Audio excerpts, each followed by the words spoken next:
Palavra da Verdade, com Hernandes Dias Lopes. Meus irmãos, é um privilégio, uma alegria estar aqui. Então eu quero compartilhar com você o texto que está em primeira carta de Paulo aos Tessalonicenses, capítulo 4, versos 13 a 18.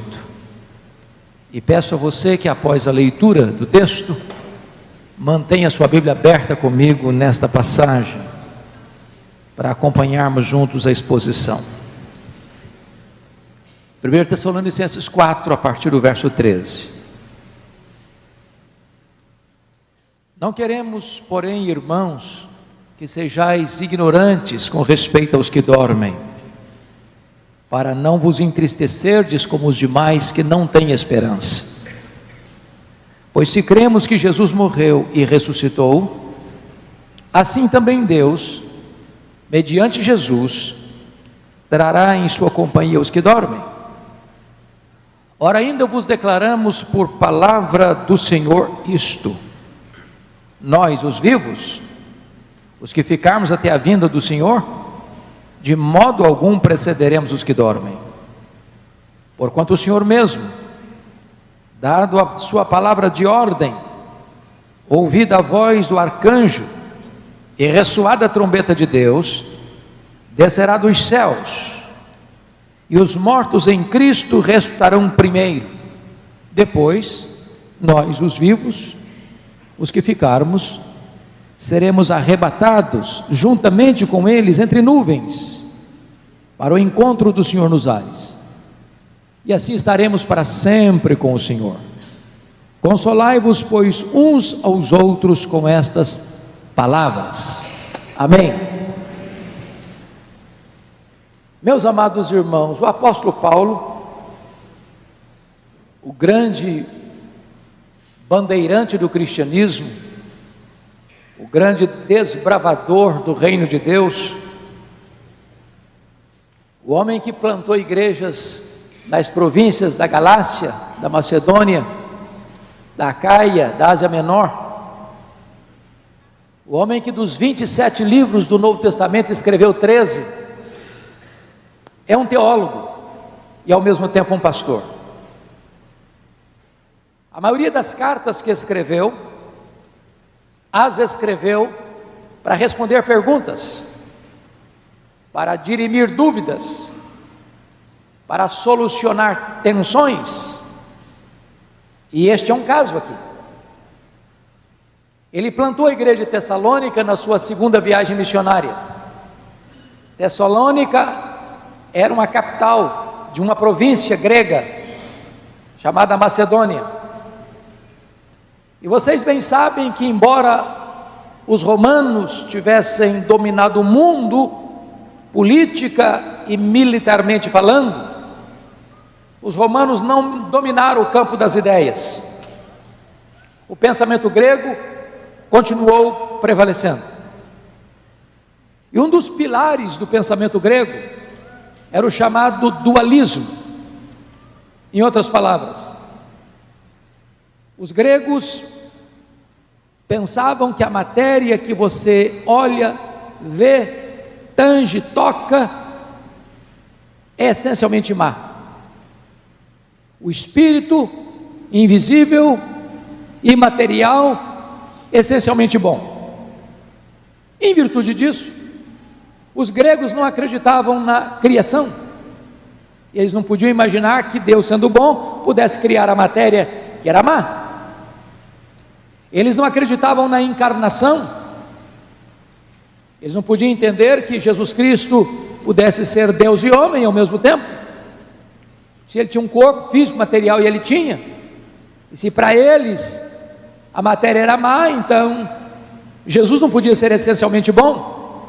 Se não podia ser essencialmente bom, não podia ser Deus. Então negavam a divindade de Cristo. Mas, em terceiro lugar, os gregos não acreditavam na ressurreição. Para a cabeça dos gregos, quando alguém morria, a alma imaterial era liberta da prisão do corpo, do cárcere do corpo. Então, para os gregos pensarem em ressurreição, era um contrassenso. Na cabeça deles, ressurreição remetia a eles a ideia de que aquela alma que fora liberta na morte retornaria à prisão do corpo. Então eles não acreditavam em ressurreição. O problema é que, em vez da igreja estar influenciando o pensamento secular, era o pensamento secular que estava formatando o pensamento dos cristãos. O que os gregos estavam pensando estava entrando para a igreja e trazendo consequências para os crentes, de tal maneira que, quando alguém morria lá na igreja de Tessalônica, era uma tristeza só, porque não havia esperança. Eles não acreditavam em ressurreição. Se vocês perceberem, esse é um problema que estava acontecendo numa outra igreja grega, a igreja de Corinto. E Paulo precisa empregar o texto mais longo da Bíblia para tratar da matéria, 1 Coríntios capítulo 15. E lá no capítulo 15, verso 12, Paulo vai mostrar o problema que estava acontecendo lá. Veja comigo, ele diz assim, notem comigo, versículo 12: ora, se é corrente pregar-se que Cristo ressuscitou dentre os mortos, ou seja, a ressurreição de Cristo era um fato inquestionável, irrefutável, porque ele ressuscitou e apareceu a várias pessoas durante 40 dias, então era inegável. Mas olha o que ele vai dizer no verso 12: como, pois, afirmam alguns dentre vós, ou seja, alguns membros da igreja de Corinto, como, pois, afirmam alguns dentre vós que não há ressurreição de mortos? Influência de quê? Do pensamento grego. O mundo está invadindo a igreja, em vez da igreja influenciar o mundo. E Paulo vai responder para a igreja de Corinto o seguinte: olha, não dá para aceitar parte do pacote e rejeitar outra parte do pacote. Se os mortos não ressuscitam, então Cristo não ressuscitou. E se Cristo não ressuscitou, é vã a vossa fé, é vã a nossa pregação. Os que morreram em Cristo pereceram. Então não há redenção. Então nós somos falsas testemunhas de Deus. Então somos os mais infelizes de todos os homens. Mas de fato Cristo ressuscitou dentre os mortos, sendo Ele as primícias dos que dormem. Quando ele está tratando o assunto lá em Tessalônica, vejam vocês, que ele está usando uma terminologia. Ele diz assim: meus irmãos, eu não quero que vocês sejam ignorantes com respeito aos que dormem, para vocês não ficarem tristes. O que é dormir? Por que ele está usando essa figura de linguagem? A pergunta é: o que é que dorme? É o corpo ou é a alma? E a resposta óbvia é que dorme é o corpo, a alma não dorme, a alma não fica inconsciente. Mas por que ele usa a figura dormir? Por duas razões. Primeiro, quando você fala em dormir, você fala em descansar. O que é a morte para um crente? Apocalipse 14, 13: bem-aventurados aqueles que desde agora morrem no Senhor, para que descansem das suas fadigas. Então, quando você usa a expressão dormiu no Senhor, está descansando. O corpo, a alma volta para Deus, está já desfrutando da glória de Deus, da bem-aventurança eterna. Mas em segundo lugar, a figura do sono, dormiu, significa que vai acordar. Se não acordou, não dormiu, morreu. O que significa isso? Significa que a morte não é um adeus, é apenas um até logo. O túmulo não é o nosso último endereço. A morte já morreu, porque Jesus entrou nas entranhas da morte, arrancou o aguilhão da morte, matou a morte e ressuscitou, inaugurando a imortalidade. Mas fica a pergunta, irmãos, de lá e daqui. Nos meus 41 anos de pastorado, talvez a pergunta que eu mais escuto, queridos colegas, é esta: pastor, como é que vai ser lá no céu? Nós vamos nos conhecer? Como é que vai ser o nosso corpo? O que que acontece quando um crente morre? Quando uma pessoa morre, o que acontece? Essa pergunta ela é recorrente ainda hoje. Por exemplo, se você perguntar para um ateu materialista assim, o que acontece quando uma pessoa morre? Ele vai responder para você: bom, morreu, acabou, é só matéria, não tem mais nada, não tem esperança nisso. Se você fizer essa pergunta para alguém que subscreve a teologia romana, o que acontece quando uma pessoa morre? Ele vai responder para você: bom, a pessoa não era tão boa para ir diretamente para o céu, não era tão má para ir direto para o inferno, vai para um purgatório, fica penando lá, purgando lá, não sei se uma década, se um século, se um milênio, até se purificar para entrar no paraíso. Não tem esperança nisso. Se você perguntar para um espiritualista assim, o que acontece quando uma pessoa morre? Ele vai responder para você: morreu, desencarna, reencarna, desencarna, reencarna, desencarna, reencarna, num processo ad infinito. Não tem esperança nisso. Se você perguntar isso para uma outra vertente teológica, você vai dizer: o que acontece quando a pessoa morre? Ele vai responder: bom, morreu, a alma fica dormindo, inconsciente. Não tem esperança nisso. O que a Bíblia diz? A Bíblia diz assim, 2 Coríntios 5,8: morrer é deixar o corpo e habitar com o Senhor. O que a Bíblia diz? Filipenses 1,23: morrer é partir para estar com Cristo, o que é incomparavelmente melhor. O que a Bíblia diz? Em Hebreus diz que quando um crente morre, seu espírito é aperfeiçoado para entrar na glória. Por exemplo, Jesus disse para o ladrão à sua direita: se arrependeu na 1/10 hora, hoje mesmo estarás comigo no paraíso. Bom, naquele dia Jesus morreu e foi sepultado, então a sepultura não é o paraíso. Quando Jesus morreu na cruz, a última palavra na cruz foi essa: Pai, nas tuas mãos entrego o meu espírito. Então quando um crente morre, imediatamente o corpo que foi feito pó, volta ao pó, mas o espírito volta a Deus, e o deu. Mas fica a pergunta: mas e como é que vai ser? Vamos ou não vamos nos conhecer no céu? E a resposta é: claro que vamos, claro. O céu, irmãos, é glorificação, não é retrocesso. Agora conhecemos em parte, então conheceremos como também somos conhecidos. Por exemplo, se eu perguntar aqui ao casal com mais tempo de casamento, vamos imaginar 50 anos, perguntar assim para a esposa: você conhece o seu marido com 50 anos de casamento? Ela vai dizer assim: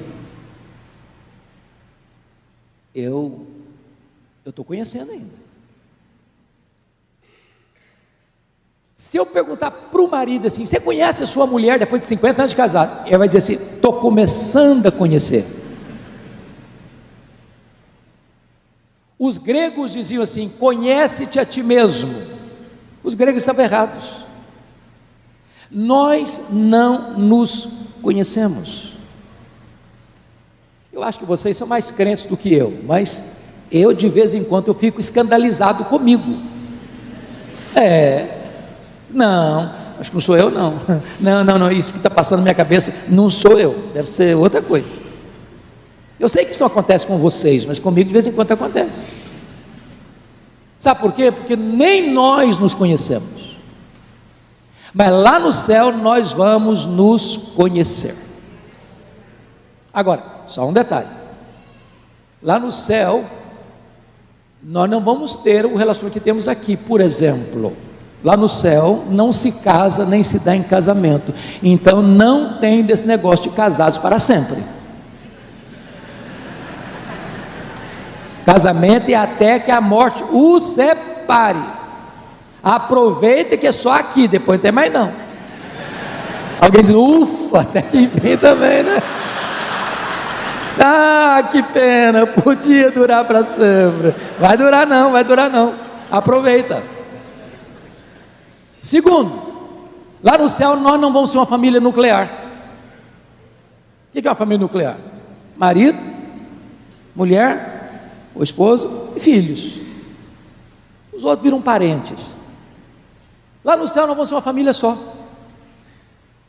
Você não vai amar mais quem foi aqui, seu pai, sua mãe, seu marido, sua mulher, seu filho e sua filha, que você vai amar Abraão, Isaac, Jacó, José, Elias, Eliseu, Paulo, Pedro e João. Nós vamos ser uma única família lavada no sangue do Cordeiro, sem dor, sem tristeza, sem luto, sem lágrima. Mas fica a pergunta, mas como é que vai ser o nosso corpo lá? Por exemplo, pensa comigo. Imagine você que uma mãe está grávida, surgiu um problema, a gravidez foi interrompida, ocorreu um aborto. Vai ser um feto glorificado no céu? Ou imagine uma criança, muitíssimo obrigado. Imagine você, uma criança que acabou de nascer e morreu logo depois do parto. Vai ser um recém-nascido glorificado no céu? Lá em Vitória, nós temos uma ovelha muito querida, que completou 109 anos, lúcida. Pasmem vocês, enfia linha na agulha, sem precisar usar óculos, e eu fico com a santa inveja dela. Vai ser uma vovozinha de bengala lá no céu? O que a Bíblia diz? A Bíblia diz que nós vamos ter um corpo semelhante ao corpo da glória do Senhor Jesus, maduro, perfeito. Boa notícia para as meninas: o corpo da ressurreição não vai brigar nem com a balança, nem com o espelho.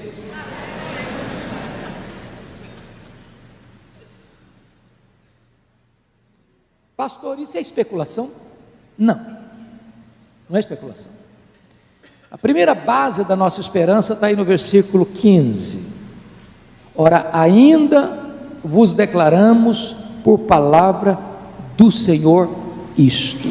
Em outras palavras, Deus já se pronunciou sobre o assunto. Deus já tem revelação dada sobre o assunto.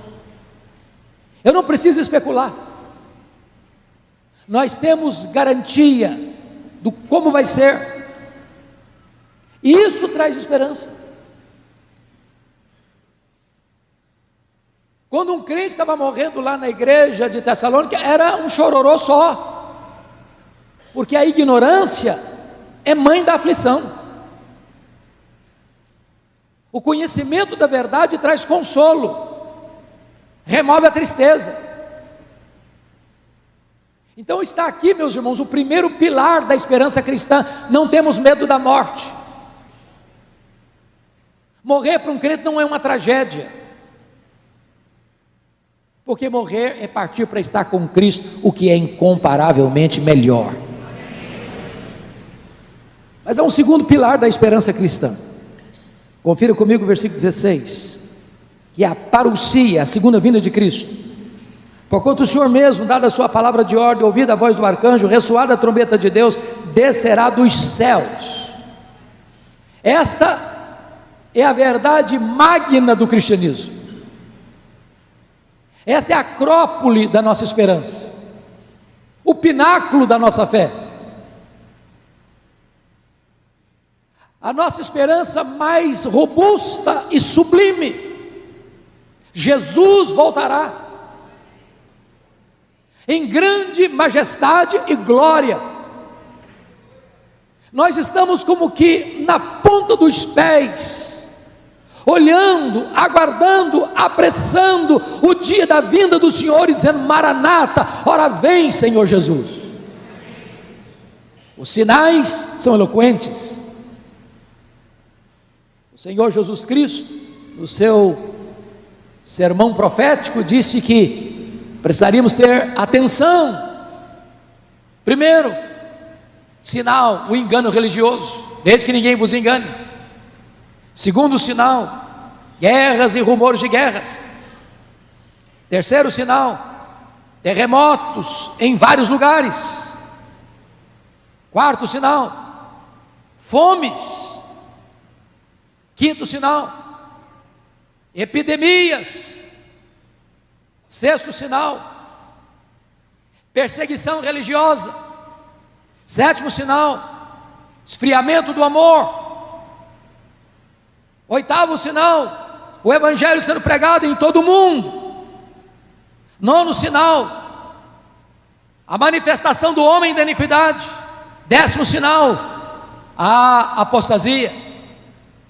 Olhe para o mundo hoje, olhe para a agenda das nações hoje, e você verá que esses sinais estão todos eles eloquentemente apontando para nós que breve Jesus voltará. A pergunta é como ele voltará. Atos 1:11 diz que ele voltará pessoalmente. Ele não vai mandar um embaixador, ele não vai mandar um arcanjo, nem Miguel, nem Gabriel, nem um querubim, nem um serafim. Ele mesmo virá em majestade e glória. Foi o que os anjos disseram para os galileus: varões galileus, porque estáis olhando para as alturas? Esse mesmo Jesus que viste subir, desse mesmo modo voltará. Ele voltará pessoalmente para buscar a sua igreja, para buscar a sua noiva. Segundo lugar, ele voltará visivelmente. Apocalipse 1:7 diz que todo olho o verá, até aqueles que o traspassaram. Em outras palavras, a segunda vinda será o evento mais público da história. Nenhuma pessoa ficará longe deste acontecimento extraordinário, nem nas montanhas mais geladas da Ásia, nem nos desertos mais quentes da África, nem nas matas mais fechadas da nossa Amazônia, nem numa caverna mais escura. Todo olho verá Jesus voltando em grande majestade e glória. Quando diz que até aqueles que o traspassaram, sabe por quê?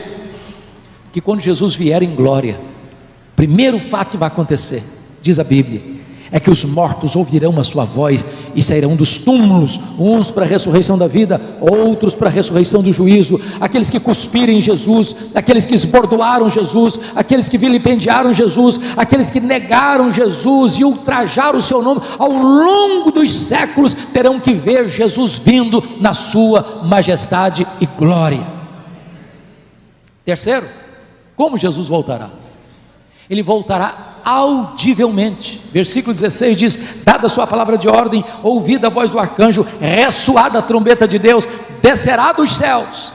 Se a segunda vinda será o evento mais público, será também o mais sonoro da história. Vai ser algo tão retumbante, meus irmãos, que ninguém ficará fora do alcance desta trombeta de Deus, desta voz do arcanjo, desta palavra de ordem. E o Senhor Jesus irromperá nas nuvens com grande majestade, com grande glória, para buscar a sua noiva, para buscar a sua igreja. Como ele voltará? Quarto lugar, ele voltará repentinamente. Diz a Escritura que vai ser como um relâmpago que risca os céus do oriente ao ocidente.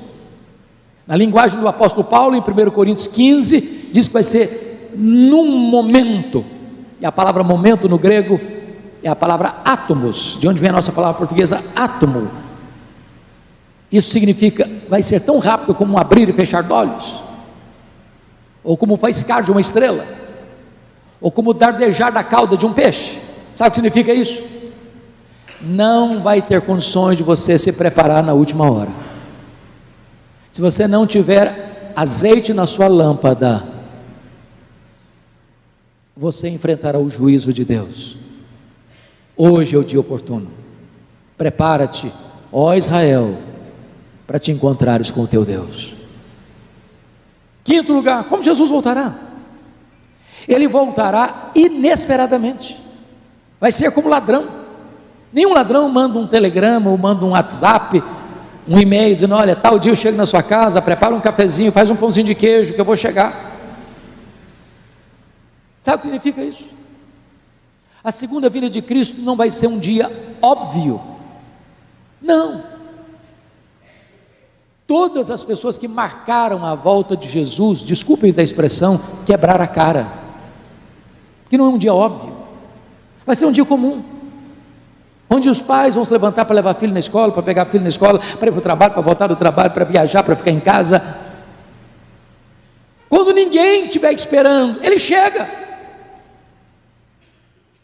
Esse dia vai pegar de surpresa os filhos das trevas, mas os filhos da luz vão estar aguardando, vão estar esperando e vão dizer: Maranata, vem Senhor Jesus. Quando perguntaram para o Wesley: o que você gostaria de fazer quando Jesus voltar? Ele respondeu: eu gostaria de fazer o que eu faço todo dia eu estou esperando, todo dia eu estou aguardando, todo dia eu estou dizendo: Maranata, vem Senhor Jesus.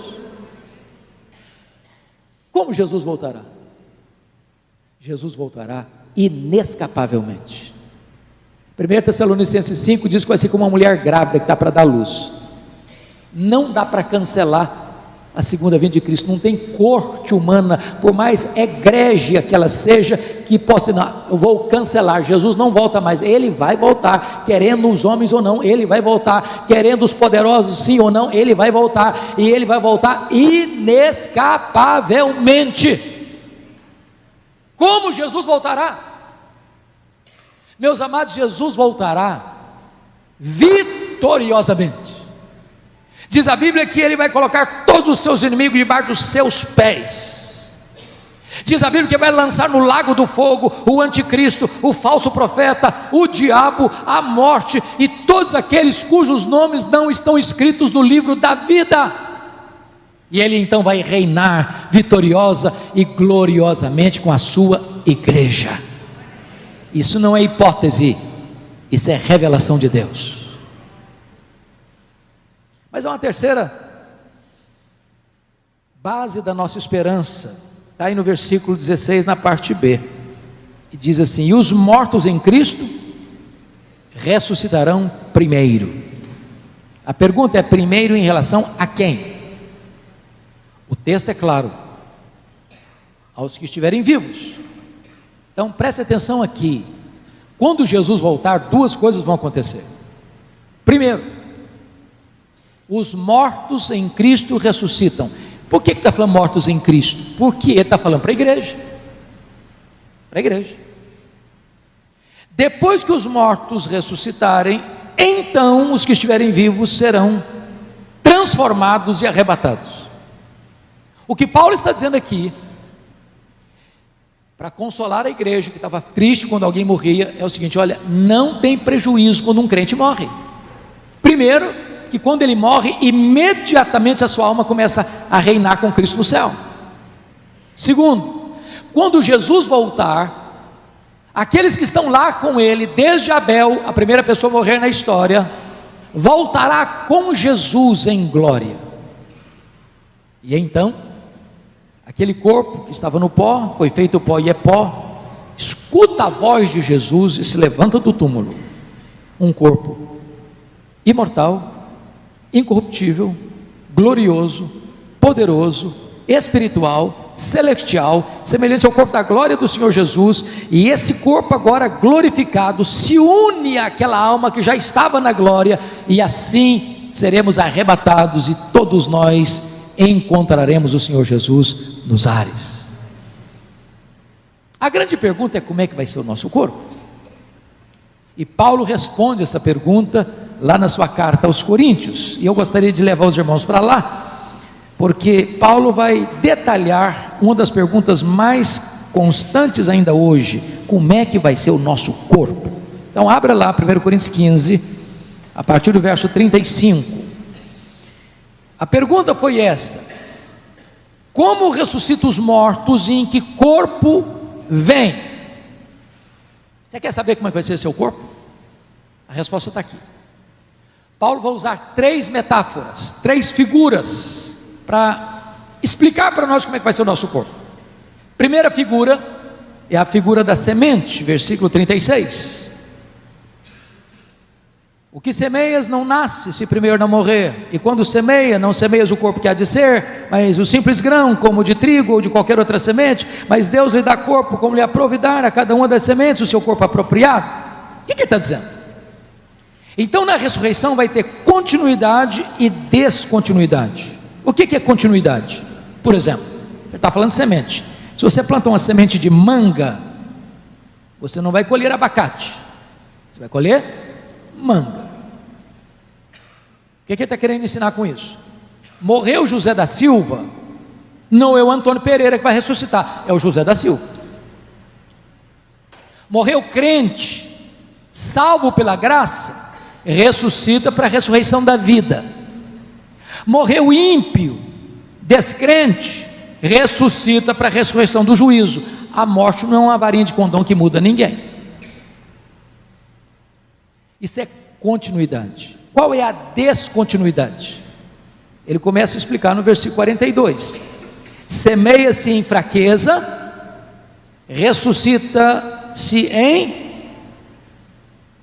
semeia-se na corrupção, diz ele, versículo 42, ressuscita-se na incorrupção. Sabe o que significa isso? Esse corpo nosso, irmãos, começa a envelhecer no dia que nós nascemos.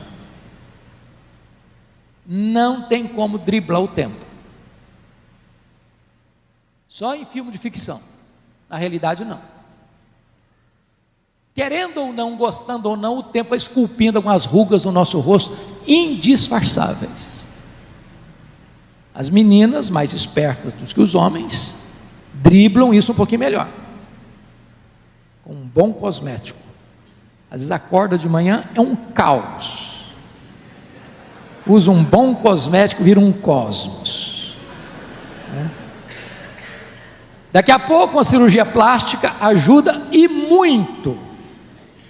Mas chega uma hora, convenhamos, que ainda que o famoso cirurgião plástico Pitangui ressuscitasse dos mortos, não teria mais jeito. As pernas ficam bambas, os joelhos trôpegos, as mãos descaídas, os olhos embaçados. E diz os entendidos que cada fio de cabelo branco que brota na nossa cabeça é a morte nos chamando para um duelo. Eu acho até um exército acampado ao meu redor. Tem jeito não. Tem jeito não. Então, quando alguém morre, esse corpo é uma semente enrugada, corruptível. Mas o que vai brotar da sepultura é um corpo incorruptível. Não vai ficar velho, não vai ficar cansado, não vai ficar doente, não vai ter defeito físico, não vai ficar estressado. Um corpo perfeito e eternamente perfeito. Esse vai ser seu corpo. Segundo, versículo 42 diz assim: semeia-se em desonra, ressuscita-se em glória. Oh, meus irmãos queridos, nós pastores já lidamos na prática pastoral, visitação pastoral, com situações tão difíceis. O pastor Guilhermino conheceu uma ovelha nossa lá em Vitória, meu querido irmão Lair Boechat, ficou 14 anos em estado de coma. 14 anos. Já visitei ovelhas que a doença foi tão severa e o tratamento tão pesado que o corpo foi enrugando, encolhendo, murchando. Quando terminou a saga, aquele corpo estava desonrado pela doença, pela dor, pelo sofrimento. Aquela semente foi semeada lá, desonrada. Mas o corpo que vai ressurgir daí é um corpo glorioso, glorioso. Daniel chega a dizer que vai ser como o sol no seu fulgor, com aquela glória que Jesus apareceu a João na ilha de Patmos, cabelos brancos como a neve, olhos como chama de fogo, pés como de bronze polido, voz como de muitas águas, o rosto brilhando como o sol no firmamento. Assim será o nosso corpo, glorioso. Versículo 43, semeia-se em fraqueza, ressuscita-se em poder. Eu fui criado na roça mesmo, e vi muito bezerrinho nascer lá no campo. Quando nasce um bezerro, lá no pasto, ele nasce meio tronchozinho, daqui a pouquinho ele se apruma, daqui a pouquinho ele está mamando, daqui a pouquinho ele está correndo, assim com os outros animais. Mas o ser humano não.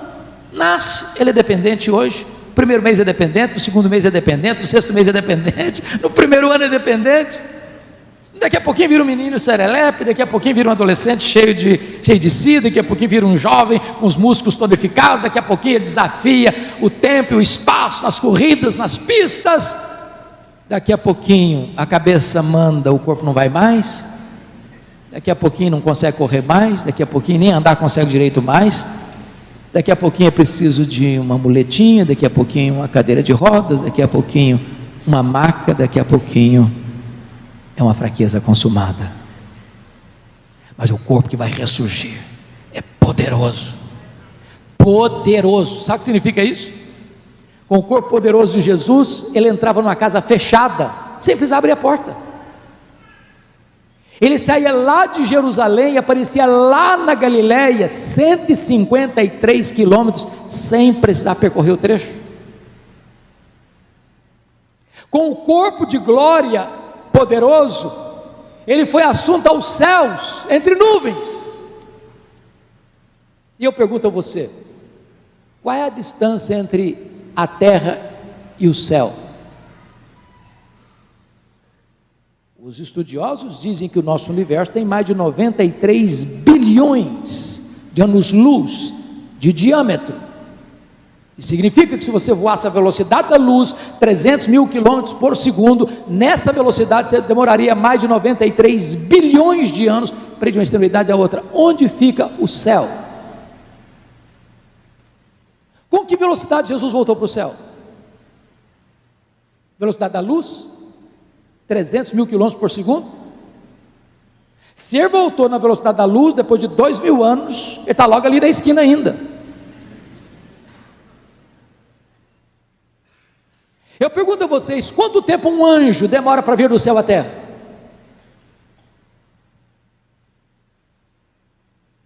A Bíblia diz que nós teremos como os anjos? Não no sentido que não teremos um corpo. Significa o seguinte, que esse corpo da ressurreição não estará sujeito às mesmas leis que nos governam agora. Nós vamos reinar e desfrutar de novos céus e nova terra. É como se você dissesse, eu vou dar uma puladinha no céu, vou dar uma puladinha na terra. Todo esse cosmos restaurado por Deus vai ser o ambiente onde nós vamos andar com Deus, glorificar a Deus, servir a Deus. Aliás, notinha de rodapé, se você não gosta de trabalhar, você está encrencado, porque não vão trabalhar no céu, sabia? Albert Einstein disse que nesse corpo frágil nosso, fazendo coisas tão fantásticas, nós não usamos sequer 10% do nosso potencial. Você já imaginou o que você vai poder fazer com um corpo 100% turbinado pela glória de Deus? Sem ficar doente, sem ficar cansado, sem ficar estressado. Vamos para a segunda metáfora. Confira comigo o versículo 39. Ele vai explicar como é que vai ser o corpo. Ele diz, nem toda a carne é a mesma, porém uma é a carne dos homens, outra a carne dos animais, outra a carne das aves, outra a carne dos peixes. Ué, Paulo, agora eu não estou te entendendo. Será que Paulo está sugerindo para nós aqui que os animais, que as aves, que os peixes também vão ressuscitar? É isso que ele está falando? Meus irmãos, porque esse negócio está ficando complicado hoje, sabia? Eu amo pets, os animaizinhos, eu gosto mesmo. Quem entende os provérbios que tem que cuidar, e cuidar bem.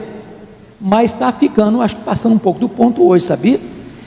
Pasmem vocês, tem gente dormindo com cachorro debaixo do mesmo cobertor.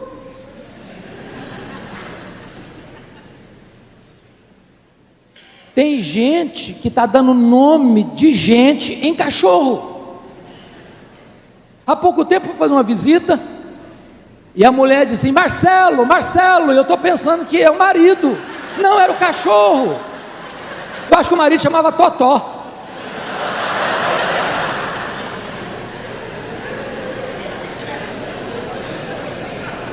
Tem Marcelo aqui não, né? Eu estava aguardando um voo, uma conexão num voo internacional, e fiquei pasmo com o que vi. Estou sentado,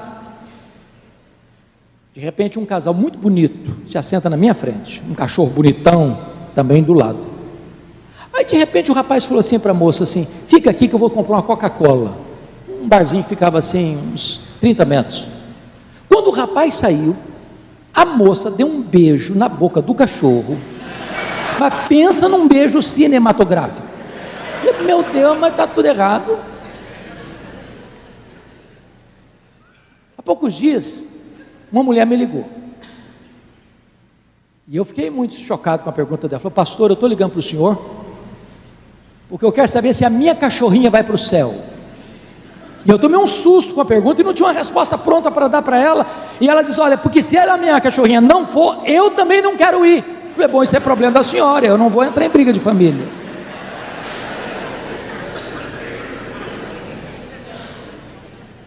Deus criou 3 tipos de seres: anjos, homens e mulheres, e animais, voláteis, terrestres e aquáticos.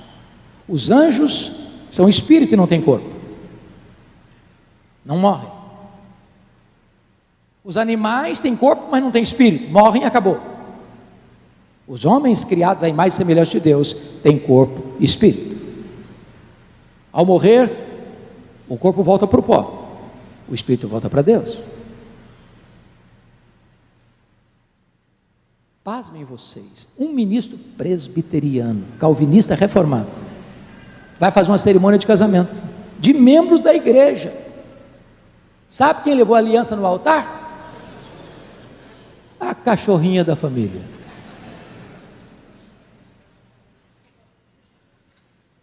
Será que Paulo está falando então que cachorro vai ressuscitar, que papagaio vai ressuscitar, que peixe vai ressuscitar? É isso que ele está falando aqui? Não. Então, me permito ilustrar para você não chegar a uma conclusão errada acerca de Paulo. Então, eu vou ilustrar de forma muito, muito simples. Vamos imaginar que numa família tem lá um cachorrinho de estimação, tem lá um papagaio de estimação, e tem lá um peixe no aquário também de estimação. Imagine você que morreu o cachorrinho, aí foi lá no quintal, abriu uma cova, sepultou o cachorrinho. 100 anos depois,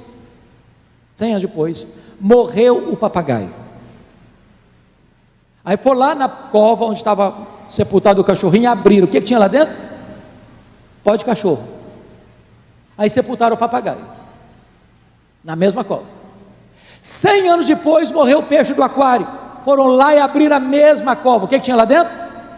Pó de cachorro, pó de papagaio. Aí sepultaram o peixinho. 100 anos depois morreu alguém da família, foi lá e abriu a mesma cova, o que tinha lá dentro? Pó de cachorro, pó de papagaio, pó de peixe. Daqui a 100 anos você lá e abre a cova, o que tem lá dentro? Pó de cachorro, pó de papagaio, pó de peixe, pó de gente, tudo misturado. Como é que vai ficar na ressurreição? Está tudo misturado. Paulo está ilustrando isso aqui. Naquele grande dia, os mortos ouvirão a sua voz e sairão dos túmulos. E o que vai levantar do túmulo não é pó de cachorro, não é pó de papagaio, não é pó de peixe. O que vai levantar da sepultura é pó de gente. Ah, pastor, mas como é que fica a questão de cremar então? Eu pergunto a vocês, e aqueles irmãos nossos que estavam nas Torres Gêmeas, 11 de setembro de 2001, 3.000 graus centígrados. E o que acontece quando um animal, uma pessoa é comida por um monstro marinho, que o corpo dele vai sendo soltando de 100 em 100 quilômetros?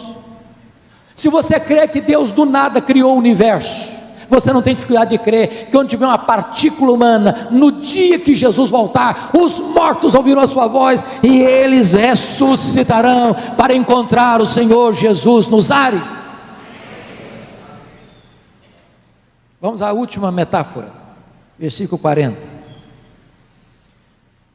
Terceira e última metáfora. Respondendo, que corpo nós vamos ter? Também há corpos celestiais e corpos terrestres, e sem dúvida um é a glória dos celestiais, é outra dos terrestres, um é a glória do sol, outra é a glória da lua, outra é a glória das estrelas, porque até entre estrela e estrela também há diferenças de esplendor, pois assim também há a ressurreição dos mortos. Pronto, o que ele está falando? O que ele está falando é que embora todos os corpos ressuscitados que vão para a glória, vão brilhar, nem todos vão brilhar com a mesma intensidade. Daniel 12 diz que aqueles que a muitos conduzirem à justiça vão brilhar como o sol no seu fulgor. Eu acho que tem crente que vai entrar no céu assim meio lusco-fusco. Talvez o que Paulo está tratando aqui é aquilo que ele ensinou lá em 1 Coríntios capítulo 3, 15 em diante. Ele diz assim: ninguém pode lançar outro fundamento além daquele que já foi posto, o qual é Cristo Jesus. Eu, como prudente consultor, edifiquei sobre o fundamento. Outros vão edificar também sobre ele, mas alguns constroem com material não perecível, como prata, ouro e pedras preciosas. Outro, entretanto, vai edificar no fundamento com material perecível, madeira, palha e feno. O fogo provará a obra de cada um. Se a obra de alguém permanecer, ao ser provado pelo fogo, esse receberá galardão. Se não permanecer, vai ser salvo como que através do fogo, mas não vai receber galardão. Eu acho que tem crente que vai entrar no céu com cheio de fumaça. Preste atenção nisso. Salvação é pela graça, mas galardão é pelas obras. Tem crente que já recebeu a Cristo, foi convertido e cruzou os braços e nada fez no reino de Deus. Como é que vai ser seu corpo lá, hein? Bom, Paulo então vai tratar com os irmãos o seguinte: quando isso acontecer, os mortos em Cristo ressuscitando primeiro, os vivos sendo transformados e arrebatados, você que sempre desejou voar, você vai voar. Nós vamos ser arrancados daqui e vamos ser arrebatados para encontrar o Senhor Jesus nas nuvens. Não é diferente de segunda vinda, não, é o mesmo evento público. E nós, assim diz o texto, estaremos para sempre com o Senhor. Me permita uma pergunta: quem no auditório aqui tem parentes próximos que moram fora do Brasil? Levanta a mão, só para eu saber. Várias pessoas. Uma das coisas assim que dói o coração é na hora de despedir, não é não? Vai passar um ano sem ver. Há poucos dias eu estava pregando lá nos Estados Unidos, fiz essa pergunta, um irmão levantou e falou: tem 20 anos que eu não vejo a minha família. Lá no céu não vai ter assim, não vai ter isso não, sabia? Não vai ter despedida não. Estaremos para sempre com o Senhor. Para sempre. Sem dor, sem lágrima, sem pranto, sem luto, sem pecado, sem tristeza, sem depressão, sem despedida, sem adeus, sem nada de ruim. E eu quero terminar, porque Paulo começa esse texto falando de gente triste na igreja, sem esperança. E aí ele ensina como é que vai ser. E como é que ele termina no verso 18? Consolai-vos, pois, uns aos outros com estas palavras. A verdade consola, o Evangelho traz esperança. E Paulo não quer apenas que você saia daqui hoje consolado, não. Paulo quer que você saia daqui hoje para ser um instrumento de consolação na vida de muita gente que está aflita, angustiada, desesperada, sem esperança neste mundo. Você e eu, consolados que somos, agora somos transformados em instrumentos de consolação. Bendito seja Deus por uma viva e segura esperança que temos. Que Deus nos abençoe. Amém.